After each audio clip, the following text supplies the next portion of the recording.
Yes, we all know that feeling of really wanting a pair of sneakers only to be handed an L, or worse, having to pay resale. Well, today I'm talking about the times when things actually went right. I'm sharing with you my top 10 best sneaker pickups of 2024 so far. So first up, we have the Nike Zoom Vomero 5 Supersonic. This is a pair that dropped a while ago for you guys out in the US, and I painfully watched as all of you guys were flexing around in them, wearing them. But for me here in the UK, they didn't release until last week. And I cannot tell you the amount of times I was this close to biting the bullet and just paying resale for this sneaker. But I'm so thankful I was patient with these because, yeah, they dropped, I picked them up for retail and obviously saved myself like $100. So why I'm so hyped for these is because they are actually way better than I initially thought they were. Not only is it a sick wearable colorway, but it also reflects and glows in the dark. I mean, how cool is that? They have like this strong, bright blue glow whenever you step from the outside to indoors. They just light up. Now, obviously it's a Zoom Vomero 5, so it's insanely comfortable, and yes, they went straight into the rotation for being such a perfect summer shoe. Speaking of summer shoes, next is one that I've been wearing a ton. It's the Jordan 4 Military Blue. For such an iconic and highly anticipated sneaker, I am so hyped that I managed to get these for retail. Now, unlike some of the other sneakers on this list, these don't have like a crazy backstory to them. I just entered the draw and got a W. But Lord knows that this was a sneaker that I was going to get no matter what. And all in all, it's a great pair of fours. I feel like they could have done a little bit better with the release of these, made them feel just a little bit more special, but honestly, I've been wearing them so much. It's a great sneaker to rock with so many different outfits that, yeah, I can't complain. For me, this was my first pair of military blue fours, so I was super happy to have them in, so yeah, I've got to be happy. Next one I feel like has to be on this list is the Yeezy 700 V1 Analog. Now, not only is this like one of my favorite Yeezy models, but I also managed to get them for way under retail price. I actually paid about £180, which is £70 under retail, or like $90. I always thought that the 700 model in general was just pretty expensive and they never really needed to be that high. But hey, with all of the price cuts on Yeezys, it is open season and I'm grabbing as many as possible.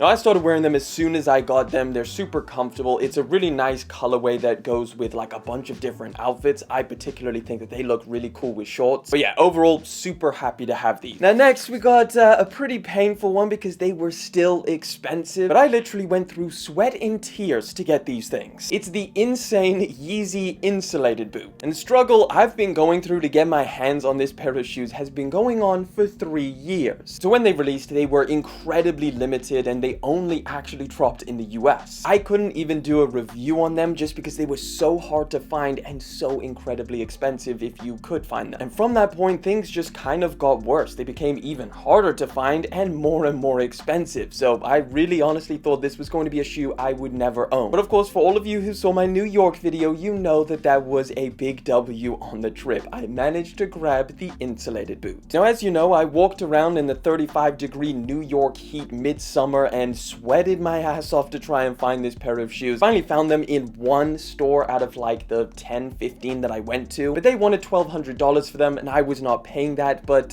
luckily, one of you beautiful people that watch the channel actually hit me up and sold them to me for just $500. You're probably looking at me like, bruh, what the hell is this shoe? It's so ugly and crazy. And honestly, I'm not gonna argue with that. They are probably now the wildest shoes that I own, and that's saying something. You guys have seen the unboxing. See, I don't know how much I'm actually even gonna be able to wear them. I think most of the outfits that you can put together require super baggy pants. But I appreciate the design so much. I mean, even the fact that this shoe exists and it's made by one of the biggest sportswear brands on the planet. It's a feat in and of itself. It also completes my Yeezy boot collection and will forever hold a very special place in my collection. Now, I guess while we're on the topic of Yeezy boots, of course I gotta add the Simpsons collaboration into it. The Yeezy Knit Runner, which, yes, is not a Simpsons collab, by the way, if you didn't know. It's just, you know, it kind of looks like you're wearing Homer's face. Very similar story with these things. Like, they dropped super limited, US exclusive, hard to find, and I always wanted them, but just never wanted to pay the resale price. But last year, I actually found a pretty solid deal on them, so I grabbed them. Unfortunately, it turned out to be a US 8 instead of a UK 8. Just a little bit too small for me. Now, I could still wear them, I could still squeeze into them, and it wasn't too bad, but I always knew deep down that I would have preferred a half size or full size up. Thankfully, they restocked them, and I managed to grab them for way less than I originally paid. So the other pair went to my brother, and now I'm starting a Simpsons footwear arm me. Unlike the insulated boots, these knit runner boots are far more practical. They're actually extremely comfortable. Now, like the most comfortable boot I've ever tried. And honestly, I love the way that they look. But next up, we got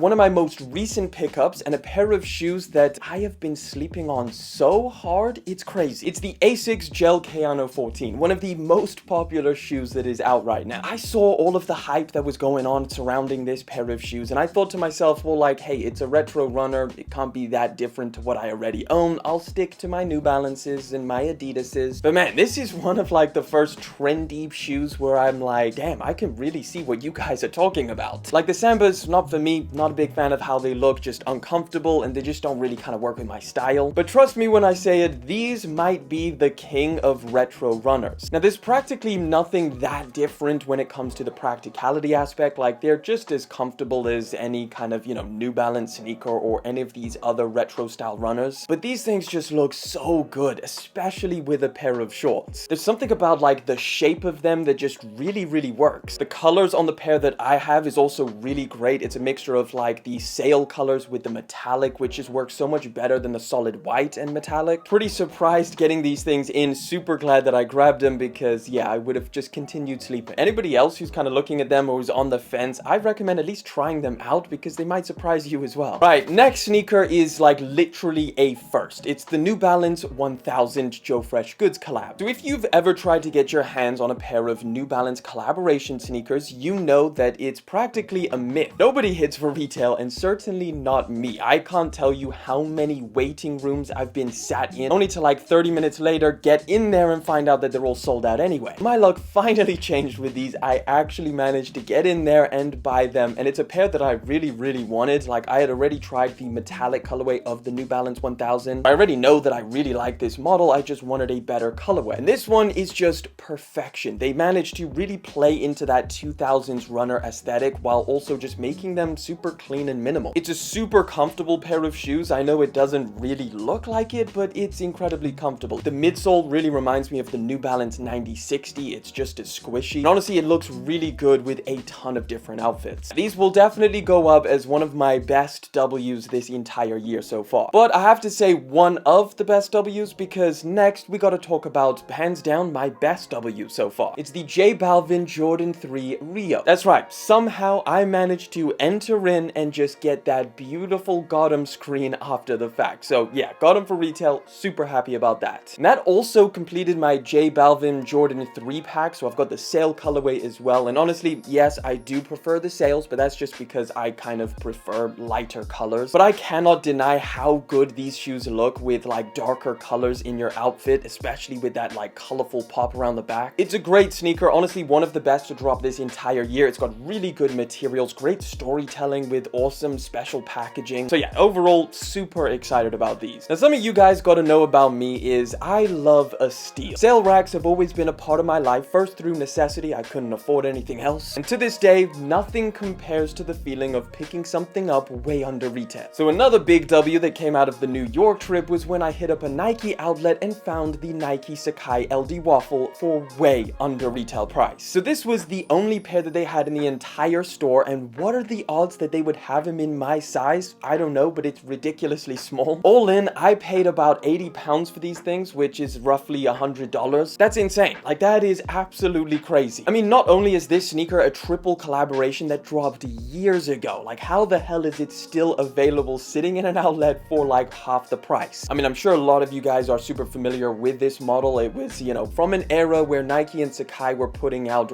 really solid stuff, super comfortable, practical, and good looking, wild designs. Now, this colorway probably wouldn't have been my first choice, but honestly, wearing it around since I've been back, like they're really growing on me. Like, I'm liking them more and more. But last up, of course, it is the $100 Yeezys. There's so many that it's hard to kind of just pick one, but the fact that here in 2024 we can get Yeezys on sale is really just crazy. I think we all are gonna look back at this time and be like, damn, like that really happened. What a time to be alive. If I had to pick just one, it would have to be the Yeezy 700 MNVN. I love the 700 model and pretty much every single version of the 700 that they've done. And the MNVN, even though it's not the most popular, I really like it. Somehow they actually dropped like some really decent colorways of this model. Personally, my favorite has to be the metallic one. It's a very comfortable sneaker, although I will say if you can go a half size up, I would probably recommend it. Like, I've owned a bunch of different MNVNs, some of them my true size, and that's fine. Like, I could definitely wear them, but that little bit of extra room does definitely help. But I need to hear it from you guys. What is your best sneaker pickup of 2024 so far? And if you want to check out another video, click that one right over there.